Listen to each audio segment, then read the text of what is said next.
मत्तेचे सुसमाचार त्याचा 27वा अध्याय. जेव्हा येशूला मरणदंडाची शिक्षा देण्यात आली होती, बघा मी वाचू का, तुम्ही माझ्याकडे लक्ष द्या, ठीक आहे. 27चं पहिलं वचन.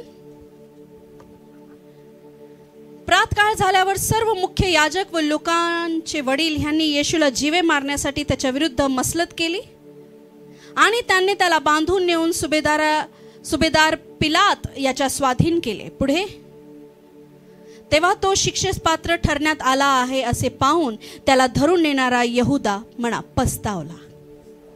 मी शिकवलं, पस्तावा आणि पश्चाताप वेगळा आहे. बायबलमध्ये त्याने, मी तुम्हाला सांगू, यहुदा इस्कारियोतला माफी मिळाली असती जर त्याने खरा पश्चाताप केला असता. का बरं मी असं बोलते? कारण जेव्हा येशू ख्रिस्ताला क्रूसावर चढवण्यात आलं होतं तेव्हा त्याच्या बाजूला एक महाभयंकर पापी होता आणि त्याने खरा पश्चाताप केला आणि त्या क्षणी येशूने त्याला क्षमा केली आणि म्हटलं की तू माझ्याबरोबर सुखलोकात असशील. आमेन. क्षणात केलेला. पण यहुदा इस्कारियोतने पश्चाताप नाही तर काय केलंय? पस्तावा. मी हे काय करून बसलो, त्याला तर शिक्षा करण्यात आली. तुम्हाला कळत नाहीये तो जुना स्वभाव काय करून बसतो आणि नंतर पस्तावावा लागतं. अजूनच अंत झालेला नाहीये. पुढे बघा.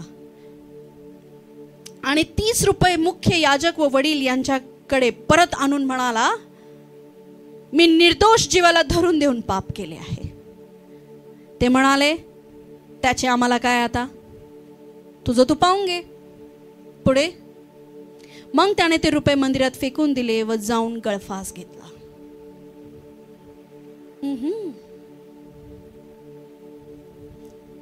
शैतान नाश, घात व चोरी करायला येतो. Come on come on come on come on. Yeshu बरोबर राहूनही स्वभाव बदलला नाही. मला नाही माहित आजचं वचन तुम्ही किती गहराईने घेताय. यहुदा इस्कारियोत काय करायचं सांगू का? आता मी अशी बघते, हा इकडे देवाने मला इकडं बघायला लावलंय. ओके, मी प्रभूमध्ये आहे, मला समोरच पाहायचंय, पण मी कुठंतरी असं इकडे ये, असं कर, असं कर, असं कर. आहे का? आहे आहे. हाय हाय हाय, सगळे माझं जुनं. हा, बसले ना तिकडे. Okay okay. प्रभू मी तुझ्या मागे चालतो, मी सगळं सोडलंय देवा तुझ्यासाठी. हाय हाय. हा प्रभू मी सगळं सोडलंय. या आरशाचं काय ज्याच्यात तुम्ही मागं वळून पाहताय?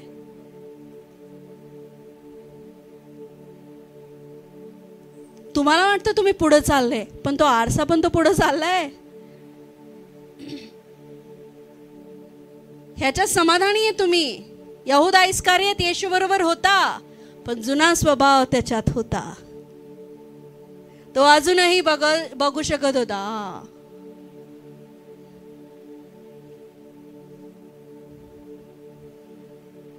हालेलुया.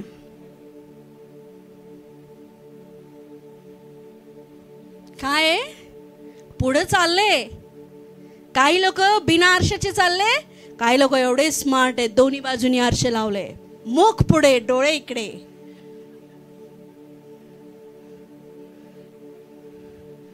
प्रभू तू बोलला उजवी डावीकडे वळून पाहू नको. मी वळत नाही, मी फक्त पाहतोय.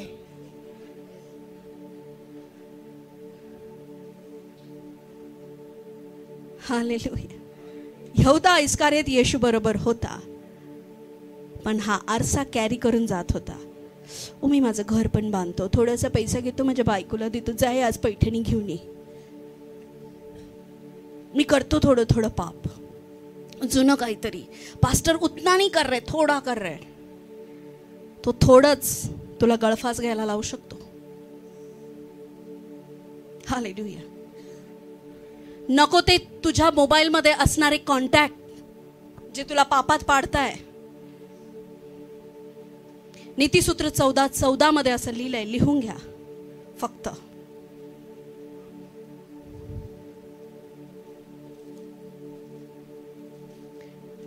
फक्त लिहून घ्या. परमेश्वराच्या उपस्थितीपासून लांब जाण्याचं प्रतिफळ तुला भोगावं लागेल. हालेलुया. तुला भोगावं लागेल. गळफास घेतला. प्रेषितांची कृत्य, कोणतं वर्ड आहे? प्रेषितांची कृत्य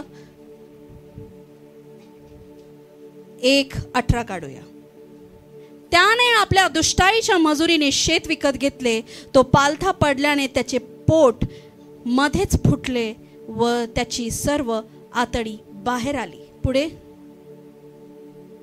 हे यरुशलेमेत राहणाऱ्या सर्वांना कळले म्हणून त्यांच्या भाषेत त्या शेताला हकलदमा म्हणजे रक्ताचे शेत असे नाव पडले. यशायाने ही भविष्यवाणी केली होती. इथं पौलस काय म्हणत आहे? प्रेषित काय म्हणत आहे इथे? कोण पडलं? आताच आपण वाचलं ना, कोणी गळफास घेतला? त्याने जे पैसे फेकले होते ना, त्या प्रमुख याजकांनी पण मंदिरात परत टाकले नाही. ते म्हटले नको नको, निर्दोष, हे पैसे पण अशुद्ध झालेले आहेत. ते म्हणे आपण यहुदा इस्करियोतच्या नावामध्ये एक शेत विकत घेऊ. त्यांनी ते पैसे मंदिरात पण ठेवले नाही. त्या 30 नाण्यांचं त्याने जाऊन शेत विकत घेतलं आणि ते शेत मृतांची भूमी म्हणजे मेलेले सगळे जे तिथं मरायचे ते जाऊन त्या शेतात गाडले जायचे. देवाची ही इच्छा होती यहुदा इस्करियोत बाबतीत. आणि त्याच शेतामध्ये जिथं त्यांनी गळफास घेतला होता ती जागा विकत घेण्यात आली. यहुदा इस्करियोतच्या नावावरती विकत घेण्यात आली. आणि यहुदा इस्करियोतने झाडाला टांगून गळफास घेतला. जर त्याने खरा पश्चाताप केला असता तर माझा येशू इतका प्रेमळ आहे, माझा देव एवढा कृपाळू, दयाळू, कनवाळू आहे, त्याच्या पश्चातापाला त्याने माफी दिली असती. पण बायबलमध्ये लिहिले त्याने पस्तावा केला. चूक करून मागे वळणारा, पुढे जात असताना भूतकाळ पाहणारा, भूतकाळ आठवणारा, भूतकाळाच्या गोष्टी पुन्हा पुन्हा करणारा पस्ताव्यात जगत आहे. हालेलुया. आणि काय होते? ज्या झाडाला तो टांगून तिथं मेला ती भूमी त्या याजकांनी विकत घेतली, यहुदा इस्करियोतच्या नावावर केली आणि त्या भूमीला रक्ताचं शेत म्हणून नाव देण्यात आलं. आणि जेवढे तिथं मरायचे, जेवढे तिथं डेड व्हायचे ते सगळे तिथं कब्रस्तान बनलं. त्या झाडावरून तो खाली पडला, पोटाच्या बळावर पडला, त्याचं पोट फुटलं, त्याच्या आतड्या बाहेर आल्या.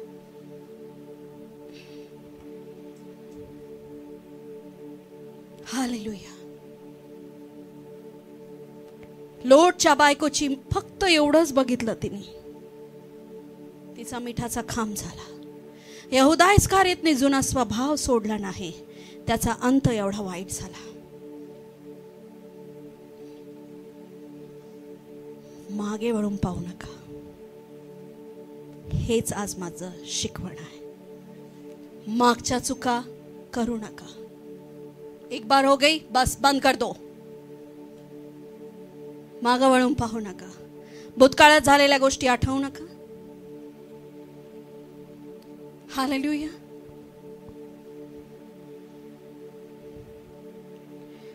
भूतकाळ चांगला.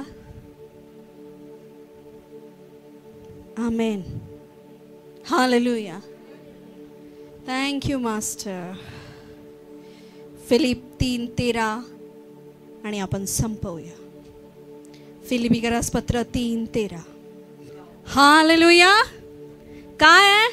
पौलस इथे म्हणत आहे, बंधूंनो, अद्याप मी ते आपल्याला कह्यात घेतले असे मानत नाही, तर मागील गोष्टींकडे दुर्लक्ष करा.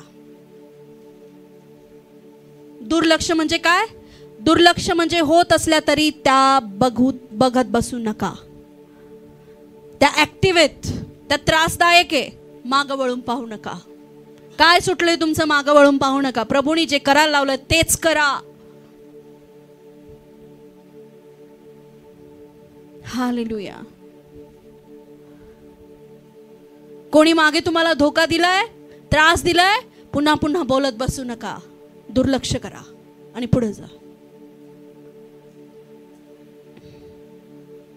तुम्ही चुकीत होते, पापात होते, सोडा, पुढे चला.